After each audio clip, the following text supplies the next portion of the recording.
lahu ta'ziman li sya'nih wa asyhadu anna Muhammadan abduhu wa rasuluhu ad-da'i ila ridwanih. Allahumma salli alaihi wa ala alihi wa ashabihi wa ikhwanih. Para ibu-ibu yang dirahmati oleh Allah Subhanahu wa taala, pada kesempatan kali ini kita akan bahas topik yang sangat penting bagi kita semua selaku wali murid, selaku orang tua, yang judulnya adalah kesolehan orang tua, ya, punya pengaruh besar terhadap kesolehan anak-anak, ya. Tentunya kesolehan anak merupakan salah satu kebahagiaan yang sangat besar yang dirasakan oleh orang tua, melebihi banyak dari kenikmatan duniawi yang lainnya. Oleh karenanya, terutama orang tua yang perhatian terhadap agama, di antara kebahagiaan yang sangat besar adalah anak-anaknya saleh, seakan-akan merupakan surga yang disegerakan.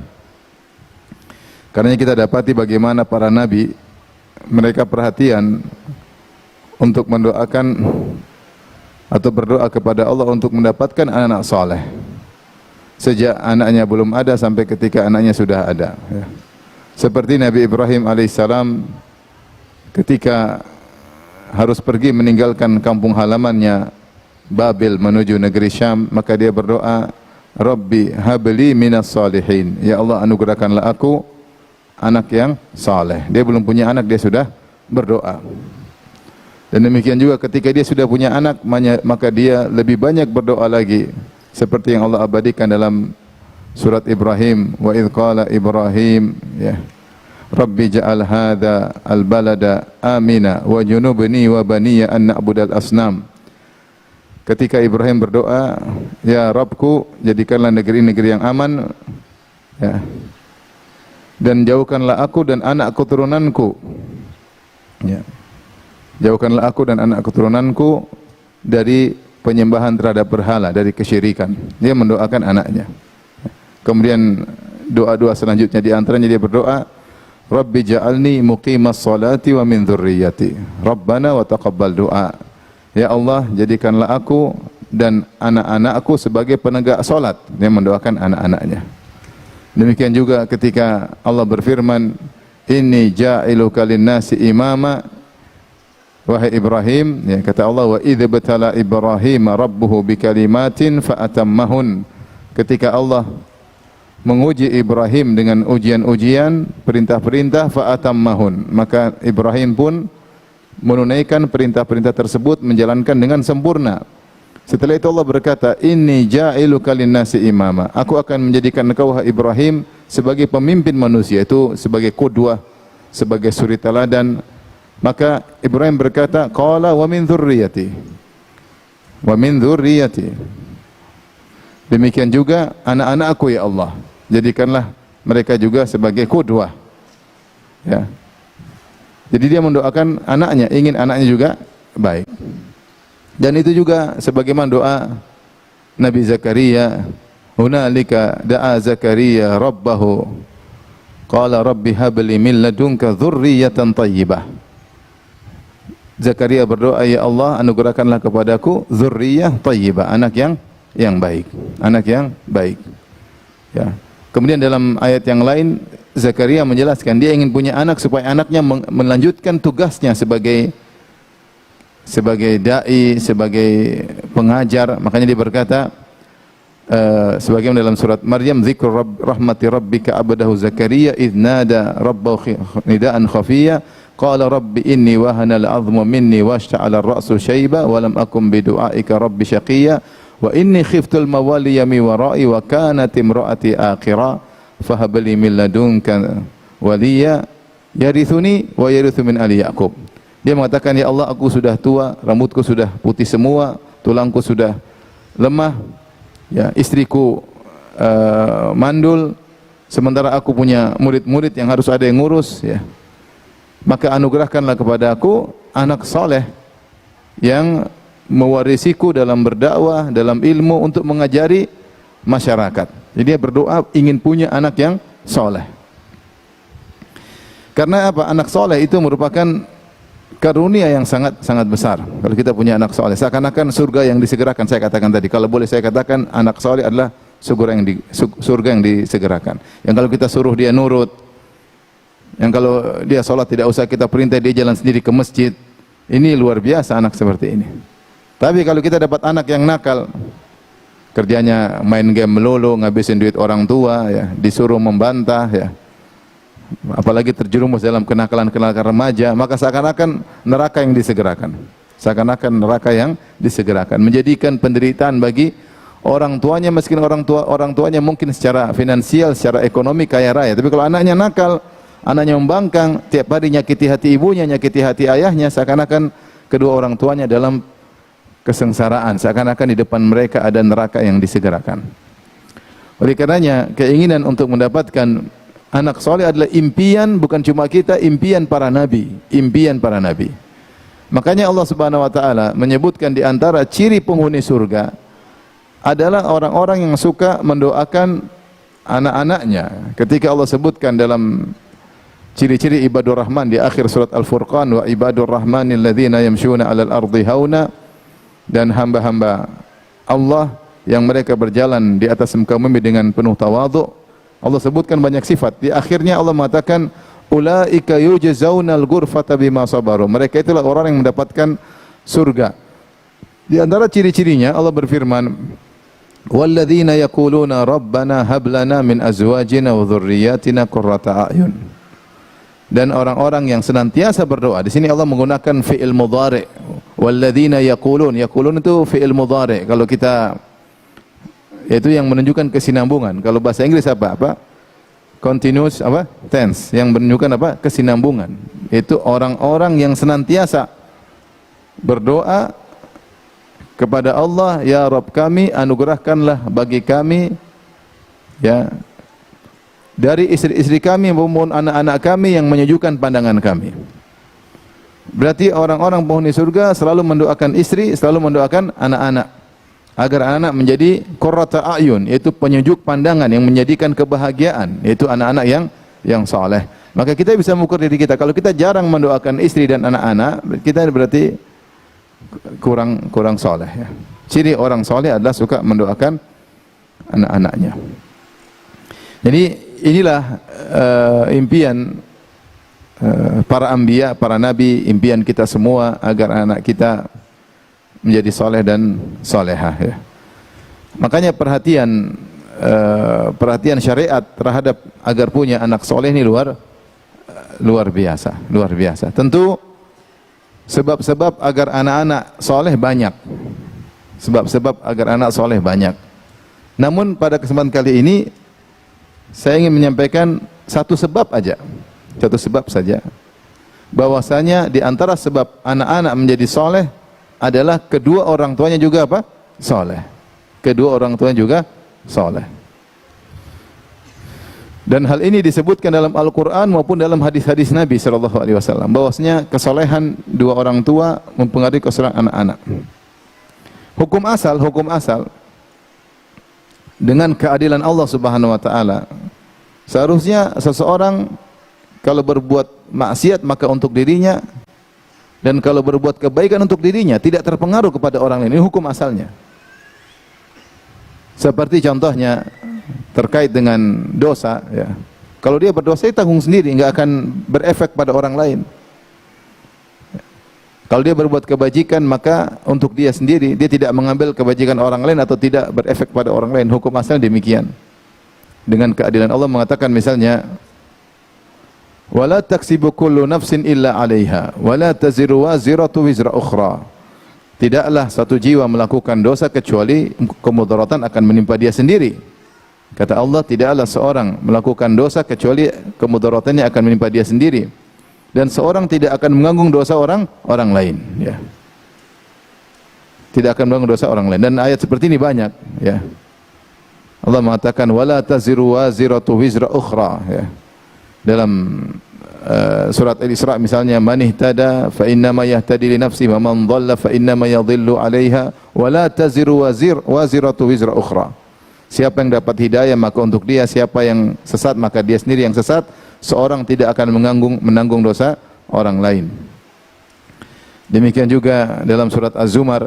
Nah, Allah juga mengatakan kullu mri'in bima kasaba rahin. Masing-masing orang tergadai dengan amalannya sendiri. Masing-masing orang tergadai dengan amalannya sendiri. Demikian juga kalau dia melakukan amal soleh, asalnya untuk dia sendiri. Kata Allah Subhanahu wa taala dalam surat An-Najm, am lam yunabba bima fi suhufi Musa wa Ibrahim alladhi waffa alla taziru waziratu wizra ukhra wa an laysa lil insani illa ma sa'a wa anna sa'yahu sawfa yura thumma yujzahul jazaa'al awfa. Kata Allah Subhanahu wa taala, tidakkah dia telah dikabarkan tentang apa yang terdapat dalam suhuf Ibrahim dan suhuf Musa? Ini aturan baku bukan cuma dalam Al-Qur'an, bahkan dalam ajaran-ajaran agama sebelumnya sudah terdapat dalam lembaran-lembaran kitab suci Ibrahim dan juga lembaran-lembaran kitab suci Nabi Musa alaihissalam. Am lam yunabba bima fi sufi Musa wa Ibrahim alladhi wafa. Apa yang termaktub? Alla taziru waziratu wizra ukhra, seorang tidak akan menanggung dosa orang lain, wa allaysa lil insani illa ma sa'a, dan seorang tidak akan mendapatkan ganjaran kecuali akibat perbuatannya sendiri. Wa anna sa'yahu sawfa yura, dan hasil usahanya tadi akan diperlihatkan pada hari kiamat kelak. Ya. Tsumma jazahul jazaa'al awfa, kemudian Allah akan balaskan dengan sempurna. Ini hukum asal. Tetapi ternyata di antara karunia Allah, jika seorang soleh, ternyata kesolehannya berefek pada anak-anaknya. Kesolehannya berefek pada anak-anaknya. Ini yang kenikmatan, tapi saya khawatir keburukan orang tua juga berefek pada anak-anaknya. Khawatir. Tapi secara umum, ya, di antara karunia Allah bahwasanya kesolehan orang tua, ya, berefek pada anak-anaknya. Nanti saya sebutkan dalil-dalilnya, ya. Meskipun ternyata orang tua tersebut tidak bertemu dengan anaknya, ya. Bahkan berefek pada cucunya, padahal dia tidak bertemu dengan apa? Cucunya. Tentu di antara sebab anak-anak soleh orang tua ngajar. Ini sebab lain. Kita bicara sebab sekedar soleh saja. Taruhlah si ayah tidak ngajar anaknya, Taruhlah sang ayah tidak ketemu anaknya sama sekali, tidak pernah memberi pengajaran. Maka ternyata kalau ayahnya soleh, anaknya juga bisa dijadikan soleh oleh Allah. Tanpa ada sebab langsung pertemuan pengajaran, nggak ada. Apalagi kalau ditambah dengan ngajar, dengan dibimbing, dengan ditarbiyah. Ini kita bicara sebab, satu sebab yang dia merupakan sebab tersendiri. Bahwasanya kesolehan orang tua secara zatnya bisa menjadikan anak-anak apa? Soleh. Adapun dalil akan hal ini, ya, di antaranya yang sering disebut oleh para ulama adalah tentang kisah Nabi Khadir, ya, ketika dia berjalan dengan Nabi Musa yang Allah abadikan dalam surat Al-Kahfi, fantalaqa hatta idza ataya ahla qaryatin istat'ama ahlaha fa'abau ayyudayyifuhuma fawajada fiha jidaran yuridu an yanqadha fa'aqamah qala law syi'ta lattakhadhta alaihi ajra. Berjalanlah Nabi Musa dan Nabi Khadir ke sebuah kampung, kemudian mereka berdua minta untuk dijamu karena mereka punya hak untuk dijamu, hakud dhiyafah, kami tamu minta dijamu. Fa'abau ayyudayyifuhuma, ternyata seluruh penduduk kampung tersebut tidak mau menjamu Nabi Musa dan Nabi Khadir. Ini penduduk kampung kurang ajar. Ini yang minta dijamu bukan ustadz, nabi. Dua orang nabi, ya. Dua orang nabi. Disebutkan oleh sebagian ahli tafsir, di antaranya kalau tidak salah Al-Alusi, menunjukkan bahwasanya mereka berdua mengetuk pintu satu-satu orang rumah tersebut minta dijamu. Namun seluruh penghuni kampung tersebut tidak ada yang mau menjamu Nabi Musa dan Nabi Khadir. Akhirnya mereka pergi. Mereka tidak marah-marah, ya. Ya, begitulah terkadang tidak dihormati oleh orang. Ketika mereka keluar, tiba-tiba fawajada fiha jidaran yuridu ayyan qadda. Tiba-tiba mereka melihat ada suatu dinding yang akan rubuh. Dinding dari penduduk kampung tersebut. Fa'aqamah, maka dinding ini diluruskan oleh Nabi Khadir. Tidak jadi roboh. Musa heran, Musa mengatakan, qala law syi'ta lattakhadhta 'alaihi ajra. Kau melakukan perbaikan, perbaiki rumah orang. Kalau kau mau minta upah dari mereka. Oh, mereka tidak mau kasih kita jamuan, tidak memberikan kita makanan, kita kerja, kita minta upah. Situ kemudian Nabi Khadir menjelaskan sebabnya kenapa dia luruskan dinding tersebut yang mau jatuh. Ternyata di bawah dinding tersebut ada harta milik anak yatim. Yang seandainya dinding tersebut roboh, maka akan kelihatan harta tersebut dan akan diambil oleh orang-orang yang jahat di kampung tersebut.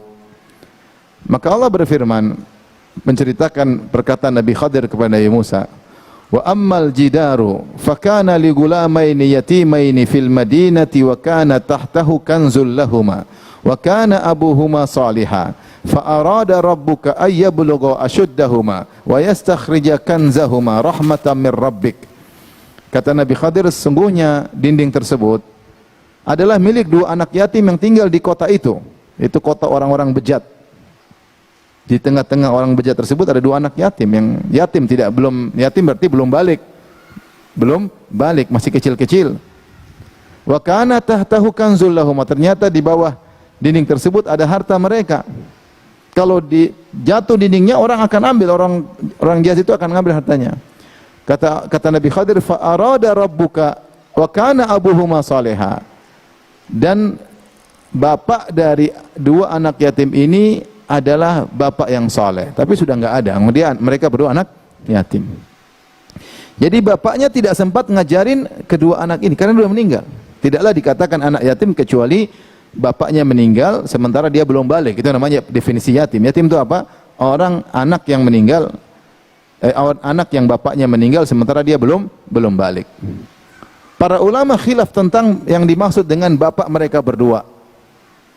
Ibnu Katsir menyebutkan tentang khilaf di kalangan para ulama, mengatakan maksudnya bapak mereka berdua yang soleh ini adalah kakek mereka yang ketujuh. Ada yang mengatakan kakek mereka yang ke-10. Subhanallah, kakek mereka yang ketujuh ini atau kakek mereka yang ke-10 ini ternyata sangat soleh. Begitu solehnya maka 7 turunan dijaga oleh Allah. 7 turunan dijaga oleh Allah Subhanahu wa taala. Ibnu Abbas ketika mau mengomentari ayat ini dia berkata, ya, hufidha li salahi abihima. Mereka berdua anak yatim ini dijaga oleh Allah karena kesolehan bapak mereka, itu kakek mereka. Walam yuzkar lahuma salah. Sementara tidak disebutkan kesolehan dua anak yatim ini karena mereka masih yatim, belum balik, amal solehnya belum dicatat, belum sholat, belum macam-macam karena masih yatim. Yang ingin saya sampaikan bahwasanya bagaimana Allah Subhanahu wa taala menjaga dua anak yatim ini dengan kesolehan kakek mereka. Bahkan ada yang mengatakan kakek ke-7, ada yang mengatakan kakek ke-10. Bahkan Allah kirim dua nabi, Nabi Khadir, Nabi Musa untuk jaga anak ini. Bagaimana? Makanya kalau kita baik, anak kita dijaga, yang jaga urusan Allah. Kita enggak tahu caranya gimana. Bagaimana sampai akhirnya Allah kirim Nabi Khadir yang tidak ada kaitan kerabat dengan anak ini, datang untuk perbaiki dindingnya sehingga harta anak ini apa? Selamat. Dan ini menunjukkan bahwasanya kesolehan orang tua punya pengaruh terhadap penjagaan terhadap anak, bukan cuma agamanya, bahkan dunianya juga dijaga oleh Allah Subhanahu wa taala. Kita berbicara tentang dunia. Sebabnya wa kana abuhuma salihah, karena orang tua atau kakek dari dua anak yatim inilah anak orang tua yang soleh. Maka ini dalil yang sangat kuat bahwasanya kesolehan orang tua punya efek yang besar terhadap penjagaan Allah terhadap anak. Di antara dalil juga bahwasanya kesolehan orang tua punya efek terhadap anak-anak. Allah berfirman, Inna Allah astafa Adam wa Nuhan wa ala Ibrahim wa ala Imran ala alamin dzurriyyatan ba'dhuha min ba'd. Wallahu sami'un alim. Dalam surat Ali Imran. Katalah sungguhnya Allah telah memilih Adam dan Nuh dan keluarga Ibrahim dan keluarga Ali Imran. Allah pilih keluarga Ibrahim, keluarga Ali Imran. Keluarga Imran. Kemudian Allah berkata, dzurriyyatan ba'dhuha min ba'd. yaitu keturunan satu dari yang lainnya. Sebagian ahli tafsir di antaranya Syekh As-Sa'di mengatakan yaitu di antara bainahum tanasub ya, wa tasyabuh fil akhlaq wad din ya, bahwasanya namanya keturunan itu dengan orang tuanya ada kemiripan dalam kesolehan dan akhlak. Ada kemiripan dan ada kesamaan, keterkaitan terkait dengan agama dan akhlak. Makanya Allah puji Ali Imran, Allah puji Ali Ibrahim. Ibrahim alaihissalam, lihat bagaimana dari dua istrinya, satu Ishak, satu Ismail. Ishak punya anak Yakub, Yakub punya anak Yusuf. Maksudnya ada keterkaitan. Ya. Keluarga yang diberkahi. Ali Imran juga demikian. Keluarga yang dekat-dekatnya semua berkah. Makanya dalam surat Ali Imran disebutkan tentang Imran, tentang anaknya Maryam. Maryam punya anak lagi, Isa alaihissalam. Kemudian ada kerabat lagi dengan Zakaria, dengan Yahya. Muter keluarga baik-baik semua. Dzurriyyatan ba'dhuha min ba'd. Bahwasanya keturunan ada keterkaitan dengan moyang-moyangnya. Maka ini juga dalil bahwasanya kesolehan orang tua punya pengaruh terhadap kesolehan anak keturunan. Punya pengaruh terhadap kesolehan anak keturunan ya. Maka jika seorang soleh secara dirinya dia soleh ya, maka secara zatnya bisa membantu anaknya soleh meskipun dia tidak didik. Kalau didik itu sebab yang lain, dia didik, dia arahkan, itu sebab yang lain. Kita nggak bicara itu, nanti akan kita bicara belakangan. Saya ingin mengatakan kamu soleh sendiri saja itu sudah bikin anak menjadi soleh, sebab utama. Ini diantara dalil dari Al-Quranul Karim. Sebagian ulama juga menyebutkan di antara dalil dalam surat An-Nahl, Allah mengatakan man amila salihan min dzakarin aw untha wa huwa mu'min falanuhyiyannahu hayatan thayyibah. Barang siapa yang beramal saleh, laki-laki maupun perempuan, dan dia dalam kondisi beriman, falanuhyiyannahu hayatan thayyibah, kami akan berikan dia kehidupan yang bahagia, kehidupan yang bahagia. Kata sebagian ulama, kehidupan yang bahagia mengkonsekuensikan anaknya soleh juga. Karena enggak namanya kalau anak tidak soleh susah orang untuk apa? Bahagia. Kecuali ujian ya, kecuali ujian. Hukum asal orang-orang beriman dan beramal soleh dalam kondisi beramal soleh dalam usia beriman, laki maupun perempuan, ayah atau ibu, falanuhyiyannahu hayatan thayyibah, kami akan berikan dia kehidupan yang bahagia. Dan di antara konsekuensi kehidupan bahagia punya anak yang soleh. Apatah artinya harta yang banyak, popularitas, ketenaran, ternyata anak nakal luar biasa. Semua anak nakal, semua anak narkoba, waliyadzubillah. Jabatan, ketenaran, popularitas, duit, ya harta benda, raja, presiden, semua percuma kalau ternyata anak amburadul. Tidak ada kebahagiaan. Saya sering cerita, saya ketemu dengan orang kafir. Kebetulan saya naik pesawat sama dia ke suatu kota. Ngobrol lah, kita ngobrol. Dia mungkin lihat saya baju ustadz, ya, saya ngobrol. Saya ngobrol perkara duniawi. Saya bilang, Pak, apa yang Bapak dalam hidup ini yang Bapak sesalkan? Entah saya ngomong, intinya sampai ke situ. Dia bilang, yang saya sesalkan sekarang penderitaan yang saya alami. Anak-anak saya biayai mereka semau mereka, mau sekolah di mana, perluan apa saya kasih. Setelah mereka berada, mereka sekarang lupain saya. Subhanallah. Di masa tua dia menderita, anaknya enggak pernah telepon, enggak pernah jenguk, enggak pernah. Kenapa? Anaknya enggak soleh, enggak tahu hak orang tua, tidak tahu berbakti kepada orang tua. Makanya banyak orang-orang non-muslim diberi penderitaan oleh Allah dengan kedurhakan anak-anak. Kedurhakan anak-anak. Bisa lihat kalau ke luar negeri, ke Eropa misalnya, dapat bagian orang tua, sudah tua-tua, enggak ada anak-anak yang berbakti. Bawa anjing, berdua jalan anjing. Bawa anjing. Kasihan. Saya lihat kasihan. Sementara kalau kita lihat orang Islam, Masya Allah, orang tua didorong sama anaknya, cucunya. Yang non Muslim bawa anjing. Benar ini, saya nggak main-main. Bawa anjing, kasihan. Betapa banyak orang tua-tua meninggal di rumah setelah 3 hari baru ketahuan, karena dia sakit pun dia mau telepon anaknya pun mungkin anaknya cuek mungkin, sehingga ya sudah mati begitu saja. Sampai saya punya kerabat ada yang kerja di negara non muslim, dia cerita sama saya langsung, dia perawat. Jadi ada orang non muslim taruh orang tuanya di dalam kondisi sakit, dia bilang sama kerabat saya, kalau dia mati, bapak saya mati, telepon saya. Subhanallah, ketika itu bapaknya lagi susah, lagi sekarat, lagi susah, kerabat saya telepon, Om, nak ini bapak sekarat. Itu orang marah-marah. Saya kan bilang, suster jangan telepon saya kecuali sudah mati. Kalau belum mati jangan telepon. Ini demi Allah kenyataan. Mau saya lihat, kita kemarin sempat tersebar di medsos. Beberapa kali saya tahu 3 kasus cerita ya, kejadian 3 kasus saya sempat lewat, saya baca. Bagaimana orang tua menyesal anaknya disekolahkan luar negeri, jadi orang berhasil, lupa sama orang tuanya. Sampai sebagian tulis surat tentang bagaimana penyesalan ya, menyekolahkan anaknya di luar negeri tapi tidak tahu berbakti kepada orang tua. Maksud saya, kalau anak itu tidak soleh, itu penderitaan bagi orang tua. Penderitaan bagi orang tua. Kalau kita sudah tua, anak kita nggak soleh, kita menderita. Apalagi kalau kita sudah tua, terpuruk, susah. Ini yang kita orang tua kaya saja, anaknya durhaka, dia menderita. Padahal dia kaya raya, mau beli apa aja bisa. Itu pun dia merasa menderita. Karena anak yang tidak berbakti ke penderitaan. Bagaimana kalau orang tuanya udah miskin, terus anaknya cuekin, dia mau minta-minta malu.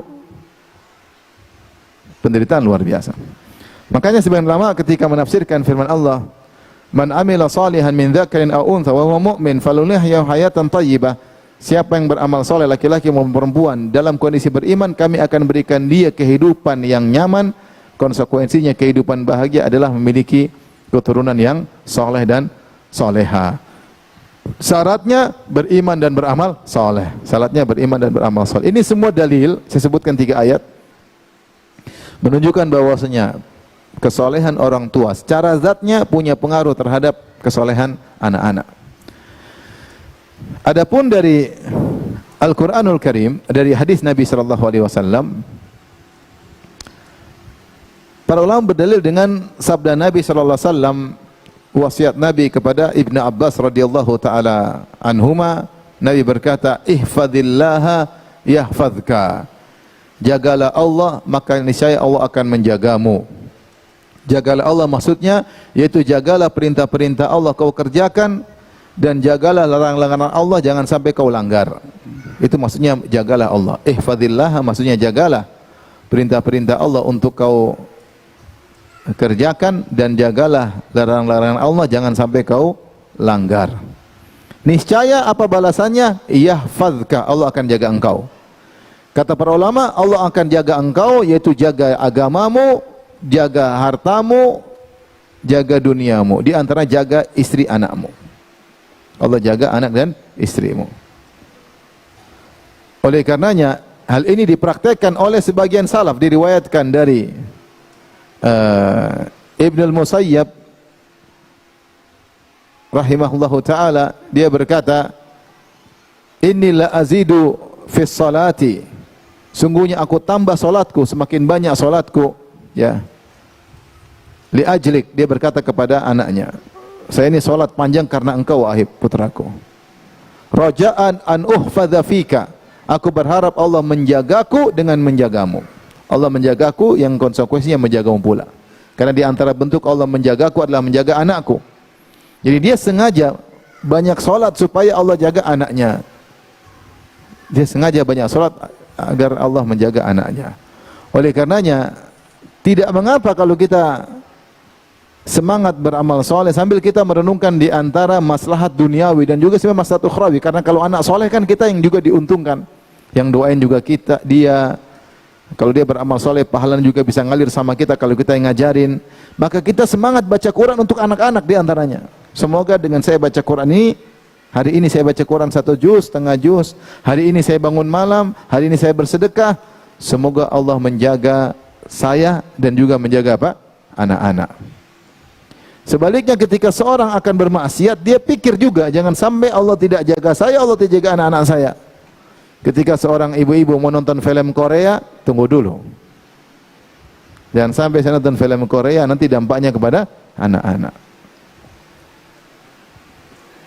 Benar atau tidak ibu-ibu? Benar ya. Siapa yang suka nonton film Korea? Angkat tangan. Ini fitnah luar biasa ya.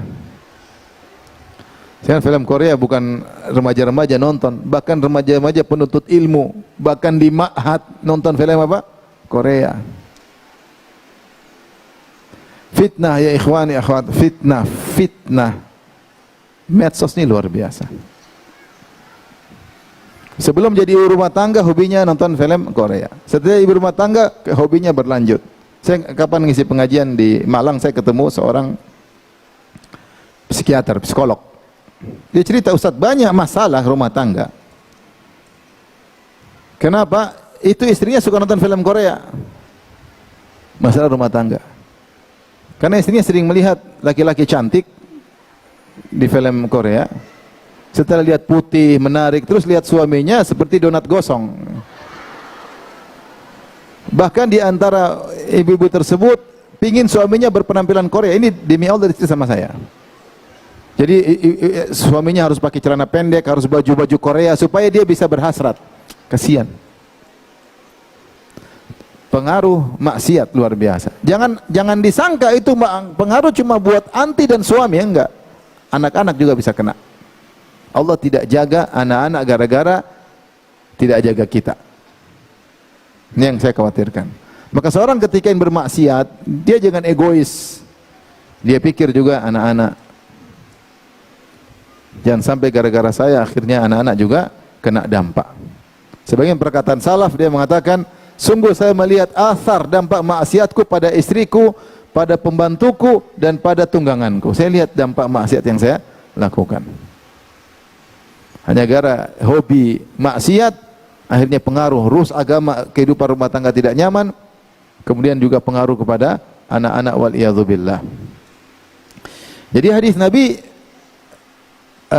raja'an ihfazillaha yahfazka, jagalah Allah niscaya Allah akan menjagamu. Ini di antara dalil yang menunjukkan bahwasanya jika seorang menjaga Allah dengan menjaga perintah-perintah Allah dia kerjakan dan menjauhi larangan Allah, maka kesolehan itu menyebabkan Allah akan menjaga anaknya. Jadi kita termotivasi beramal soleh, kita sedekah, kita ini salat malam, kita baca Quran, kita ikhlas agar anak kita dijaga.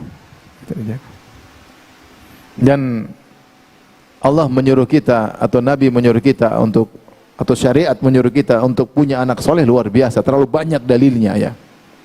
Sampai sebelum si anak ini aja lahir, perhatian syariat terhadap anak luar biasa. Contoh misalnya, Rasulullah suruh seorang laki-laki mencari istri yang solehah, sebagaimana seorang wanita disuruh mencari suami yang soleh. Kata Nabi SAW, tungkahul mar'ah li arba', wanita itu dinikahi karena 4 perkara. Li jamaliha karena cantiknya, wali maliha karena hartanya, wali hasabiha karena kedudukannya, anak pejabat dan yang lainnya, wali diniha karena agamanya. Fadfar bidzatid din taribat yadak, maka menanglah engkau. Rasulullah mengatakan fadfar. Fadfar seakan-akan menang. Menanglah engkau dengan dapat wanita yang karena agamanya, jika tidak kau akan merugi. Bukan berarti tidak boleh menikah karena kecantikan, boleh. Menikah karena harta boleh. Ada orang miskin lihat janda kaya dia nikah, boleh, gak dilarang. Atau karena dia miskin, calon perempuannya anak pejabat, dia naik juga, naik pangkat, boleh. Tapi yang dianjurkanlah karena apa? Karena agama. Kenapa disuruh cari wanita yang soleha? Karena wanita inilah yang diharapkan bisa mendidik anak menjadi anak soleh. Percuma wanita cantik jelita tapi kerja main HP melulu. Punya grup WhatsApp 30. Grup kecantikan, grup senam, grup diet, grup tapi dia tetap gemuk dan itu grup buat apa? Sibuk ting tang ding dung ting tang ding dung. Anaknya kasihan nggak diurus. Gimana wanita soleh bukan begitu? Sampai Rasulullah suruh cari wanita soleha buat apa? Di antaranya supaya kau bahagia dan dia bisa ngurus anakmu nanti. Makanya di perkataan sebagian ulama, di antara hak anak sebelum dia ada di alam semesta adalah bapaknya milih istri soleha, itu hak anak. Kalau ternyata bapaknya asal kawin, dia zolimi si anak, dia yang zolimi si sang anak. Datangkan istri tidak tahu ngurus anak. Siapa yang dizolimi? Sang anak. Maka hak seorang anak sebelum dia muncul di alam semesta, bapaknya harus milih istri yang soleha. Ustaz sudah terlanjur, ya sudahlah terlanjur. Istrinya diperbaiki biar lebih soleha. Sebaliknya juga seorang wanita hendaknya cari suami yang soleh. Ini sebelum lahir anaknya sudah diatur oleh syariat. Allah mengatakan, "Idza ja'akum man tardawna dinahu wa khuluquhu fazawwijuhu. Illam taf'alu takun fitnatun wa fasadun arid." Jika datang seorang lelaki yang kalian suka dengan akhlaknya dan agamanya, maka nikahkanlah dia dengan putri kalian, dengan adik perempuan kalian, dengan kakak perempuan kalian. Kalau kalian tidak lakukan, maka akan timbul fitnah dan kerusakan. Ya, ini juga menunjukkan wanita juga berusaha mencari suami yang soleh. Kemudian juga Rasulullah mengajarkan, jika seorang lelaki hendak berhubungan dengan istri, ini proses pembuatan anak ini. Sebab proses perbuatan anak, Allah menyuruh kita untuk berniat baik. Allah mengatakan dalam surat Al-Baqarah, "Nisa'ukum harthul lakum fa'tu harthakum anna syi'tum wa qaddimu li anfusikum wattaqullaha wa'lamu annakum mulaqu." Istri-istri kalian adalah sawah ladang bagi kalian, maka datangilah sawah tersebut, sirami sawah ladang tersebut. Jangan dibiarin kering, enggak pernah disirami, datangi. Tetapi Allah berkata setelah itu, anna syi'tum, yaitu kapan saja kau datangi, caranya bagaimana terserah. Setelah itu Allah berfirman, wa qaddimu li anfusikum, maka persembahkanlah ke amal soleh pahala bagi kalian. Taib, para ahli tafsir membahas bagaimana cara mempersembahkan pahala buat kita ketika berhubungan dengan istri. Kata mereka, dengan niat yang benar ketika berhubungan dengan istri. Di antara niat yang benar adalah agar kita menjaga kemaluan kita, agar kita menundukkan pandangan kita, agar kita menjaga kemaluan istri, agar kita menundukkan pandangan istri. Di antaranya agar punya anak soleh, agar punya anak soleh. Jadi ketika berhubungan tidak asal berhubungan, diniatkan punya anak soleh. Sampai Umar bin Khattab berkata, aku tidak berhasad pada seorang wanita, tapi aku datangi. Tetap aku datangi. Ya. Di antaranya supaya punya anak soleh. Rasulullah mengajarkan juga kalau ingin berhubungan dengan seorang istri, maka berdoa, maka berdoa ya. Bismillah, Allahumma janibna syaitan wa janibi syaitana ma razaqtana. Ya Allah, bismillah, jauhkanlah aku dan istriku dari syaitan, dan jauhkanlah anak kami kalau kau rezekikan anak bagi kami dalam hubungan ini dari gangguan apa? Syaitan. Ibu-ibu hafal enggak doa itu? Coba, hafal enggak? Enggak pernah baca berarti.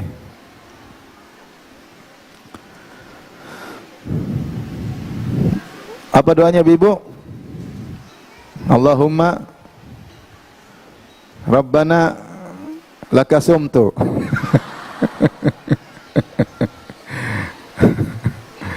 Doanya apa? Allahumma jannibna syaitan wa jannibi syaitana ma razaqtana. Kata Nabi, jika seorang baca doa tersebut, kemudian in qaddara lahu walad, ditakdirkan dia punya anak, fa inna syaitana lam yadurrahu abadan. Syaitan tidak akan bisa beri mudarat kepada anak ini. Maksudnya kata para ulama, anaknya pasti soleh. Mungkin dia nakal, mungkin dia ini, tapi intinya dia akan jadi anak soleh. Mungkin nakal sedikit, tapi intinya dia akan jadi anak soleh. Dengan syarat baca doa tersebut dengan penuh keyakinan. Saya ketemu kawan, anaknya banyak. Dia bilang kalau mau didik satu-satu nggak cukup waktu, anak banyak. Istrinya 4, anaknya banyak. Gimana cara didik? Ya, kita yang penting bertakwa, baca doa, baca Quran, didik sedikit-sedikit, nanti Allah yang sempurnain. Yaitu dia berusaha untuk jadi orang soleh supaya anaknya dididik. Mengurus anak banyak susah. Saya punya kawan umur 38, anaknya 23. Ayo, gimana caranya? 38, anaknya 23 orang. Luar biasa. Orang Indonesia, bukan orang Arab. Tapi maksud saya, ketika kita berusaha untuk soleh, maka kesolehan itu sendiri punya efek kepada anak-anak. Maka sebelum anak itu lahir di alam semesta, syariat sudah menyuruh kita untuk perhatian dalam memilih pasangan, ketika berhubungan, apalagi dalam mendidik. Makanya di antara hal yang menakjubkan,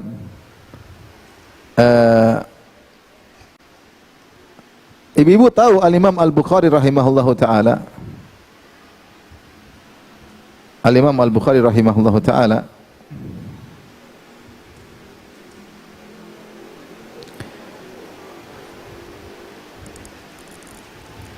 yang namanya Muhammad bin Ismail bin Ibrahim bin Bardisbah Al-Bukhari, penulis kitab Sahih Al-Bukhari, As-Sahul Kutub Ba'dal Quran. Inilah kitab hadis yang paling sahih. Kitab hadis yang paling sahih. Isinya sekitar 7.000 hadis, tanpa pengulangan sekitar 4.000 hadis. Perkiraan aja. Yang takwanya sangat luar biasa. Yang doanya sangat mudah dikabulkan. Saking bertakwanya, dia tidak menulis satu hadis pun kecuali dia mandi. Kemudian dia tulis. Tidak satu hadis pun dia istikharah untuk tulis di dalam bukunya tersebut, Al-Imam Al-Bukhari. Takwanya tidak ada yang ragukan. Di antara sebab kenapa dia bertakwa, bapaknya yang luar biasa. Bapaknya luar biasa. Apa kata bapaknya? Ismail bin Ibrahim. Dia berkata, "Wallahi ma a'lamu inni adkhaltu ala ahli dirhaman haraman wala dirhaman fihi syubhatun." Kata dia, demi Allah, aku tidak ingat sekalipun aku kasih makan keluargaku, anak istriku dengan 1 dirham, yaitu 1 rupiah pun yang haram, demikian juga 1 rupiah pun yang syubhat, enggak ada. Semua yang saya kasih makan buat anak istriku halal 100%. Lahirlah punya anak Imam Bukhari. Nah, kalau kita makan haram, syubhat makan semua, anak kura-kura ninja lahirnya. Loncat sana, loncat sini, bikin masalah sana, tendang sini. Kenapa? Karena kita tidak bertakwa. Makan dari hasil menzalimi orang, makan dari hasil menipu orang. Hasilnya anak tidak beres. Kemudian kita nyala-nyalin anak kita, kamu ini dikasih tahu bandel, kamu ini. Padahal yang bandel kita. Padahal yang kurang ajar kita. Kita zalimi anak kita. Jadi ini ibu yang dirahmati Allah Subhanahu wa taala, secara umum tentang dalil-dalil bahwasanya jika seorang saleh maka anaknya juga akan saleh dengan izin Allah Subhanahu wa taala. Ibnu Al-Munkadir berkata, "Inna Allah la yahfadhu birrajuli salih fi waladihi wa waladi waladihi." Sungguhnya Allah Subhanahu wa taala menjaga seorang mukmin yang saleh. Allah jaga kesolehannya pada anaknya dan kepada cucunya. Kepada anaknya, pada cucunya. Di efeknya bukan cuma anaknya langsung, pada kepada cucu. Tadi kita sebutkan, wa kana abuhuma soleha, ternyata kakek yang ke-7 atau kakek yang ke-10. Pengaruh dijaga oleh Allah 7 turunan. Demikian juga Umar bin Abdul Aziz berkata, "Ma min mu'minin yamutu illa hafizahullahu fi aqibihi wa aqibihi." Tidaklah seorang mukmin meninggal dunia kecuali Allah jaga dia pada anaknya dan juga cucunya, pada cucunya. Maka ini secara umum dalil tentang bahwasanya kedua orang tua yang soleh, jika berusaha, suami istri berusaha soleh dan soleha, kerjasama dalam kesolehan, insya Allah punya pengaruh kepada anak-anak. Tapi saya akan sebutkan beberapa, ini sebab yang berikutnya yang muncul dari kesolehan orang tua dan kesolehan orang tua sehingga berdampak juga kepada anak-anak. Jadi saya ulangi, kesolehan orang tua itu sebab tersendiri. Taruhlah orang tua tidak pernah ngajarin anak, taruhlah orang tua tidak bahkan bertemu anaknya lahir dia meninggal, ya. Maka tetap punya pengaruh. Makanya kita dapati banyak ulama yang mereka yatim. Banyak ulama yang mereka apa ya? Yatim. Kenapa? Karena orang tua mereka dulu semasa hidup soleh. Nah, selain itu dengan kesolehan kedua orang tua akan muncul sebab-sebab lain yang membantu kesolehan anak-anak. Di antaranya poin-poin yang mungkin perlu kita perhatikan ya.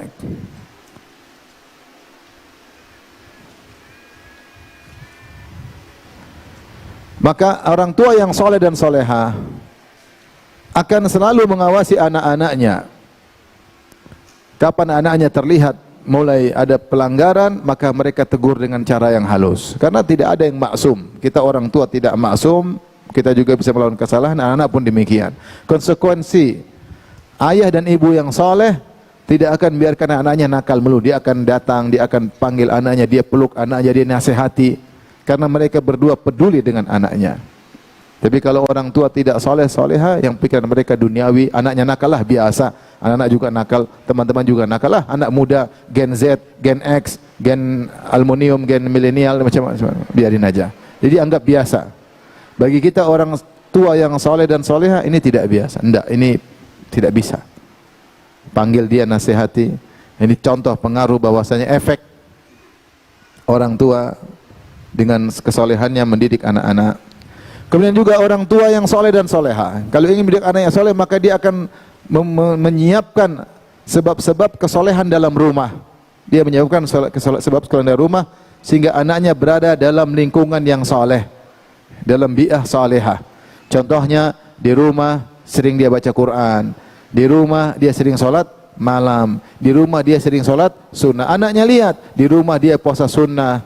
Abi ngapain nggak makan? Abi lagi puasa. Masya Allah. Abi puasa apa? Puasa kafarat Abi. Enggak, ini puasa sunnah ya. Jadi anaknya lihat. Abi puasa apa? Puasa melanggar sumpah? Enggak. Ini puasa apa? Puasa sunnah. Anaknya lihat. Bayangkan seorang dari masjid bapaknya kemudian pulang sholat sunnah ba'diyah. Anaknya lihat, Abi ngapain sholat ba'diyah? Bayangkan anaknya pulang sekolah dari pondok atau dari sekolah, tahu-tahu bapaknya sedang baca Al-Quran atau sedang buka kitab, sedang belajar. Kira-kira punya pengaruh nggak sama anak-anak? Punya, pasti punya pengaruh. Bayangkan anaknya malam-malam terjaga, bangun tidur, abinya lagi sholat. Atau lagi kebangun, abinya lagi nangis berdoa. Punya pengaruh nggak? Sangat punya. Bayangkan pulang sekolah, lihat ibunya lagi belajar tahsin. Qaf, qaf, belajar. Sad, sad, belajar. Babi, buban. Masya Allah, lihat anaknya. Masya Allah. Pengaruh. Pengaruh, pasti punya pengaruh. Bayangkan dia pulang ke rumah, lihat ibunya berbakti sama bapaknya. Melayani bapaknya, lembut sama suaminya, menyiapkan makanan, menyiapkan minuman. Saya ketemu kemarin kawan saya, ini demi Allah dia cerita sama saya. Saya menikah dengan seorang wanita, dia kalau tidak salah, saya lupa apa 10, 9 kakak beradik. Itu keluarga semua sifatnya sama dari sebelum ngaji. Tidak suka gibah, tidak suka namimah, berbakti sama suami. Diajarin sama ibunya seperti itu. Sejak sebelum ngaji kalau ada orang cerita, ibu itu begini, begini, begini. Istri saya dan kakak adiknya kalau diceritain gitu cuma, oh gitu aja. Cuma, oh gitu aja. Tidak, oh masa sih? Yang benar, sebelah mana? Ini, enggak. Satu keturunan begitu. Dzurriyyatan ba'dhuha min ba'd. Melayani, suaminya semua dilayani, ini diambilin, karena orang tuanya ngajarin. Satu keluarga seperti itu. Nah kalau anak kita pulang lihat ibunya ngelayani bapaknya, lembut sama bapaknya, punya pengaruh nggak sama anak? Punya. Coba kita kebalikannya. Anak pulang ke rumah, bapaknya lagi main game. Pulang ke rumah, bapaknya lagi nonton film box office. Bangun malam, bapaknya lagi gol. Bapak bangun malam ternyata bukan sholat malam, lagi nonton apa? Bola.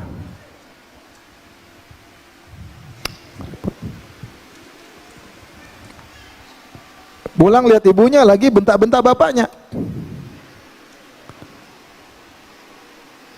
Pulang lihat di rumah bapaknya goreng nasi sendiri. Ibunya dilayani sama bapaknya nasi goreng. Astagfirullah. Lihat ibunya duniawi banget, selalu duniawi. Pengaruh sama anak, pasti punya pengaruh.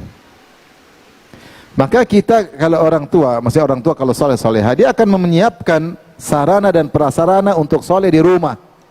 Di rumah. Tidak ada musik-musikan di rumah, nggak ada. Nggak ada dangdutan, musik reggae, musik jazz, metal, nggak ada. Al-Quran murattal adanya. Teman-teman yang datang harus baik-baik berpakaian islami. Di depan anak-anak bagaimana dia melayani suami, bagaimana kalau orang tuanya datang dia berbakti kepada orang tuanya. Dia lihat neneknya, oh bapak saya sama nenek luar biasa. Ibu saya sama kakek luar biasa. Dilihat sama anaknya, punya pengaruh, pasti punya pengaruh.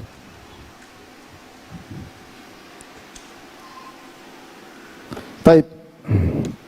Demikian juga kalau orang tua soleh dan soleha, pasti memilihkan teman buat anak-anaknya, tidak sembarang.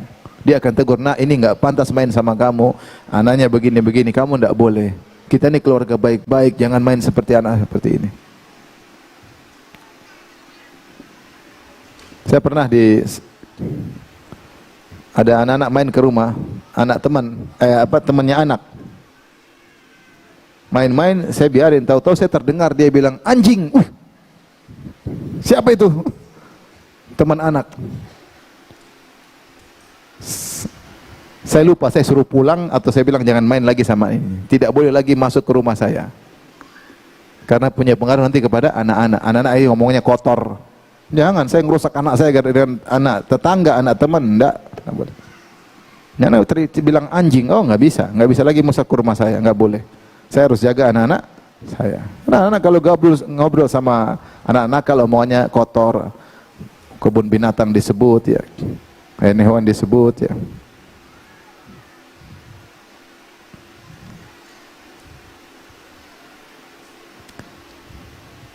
Baik. Ini mungkin Bapak dan Ibu yang dirahmati Allah Subhanahu wa taala, apa yang saya sampaikan ya.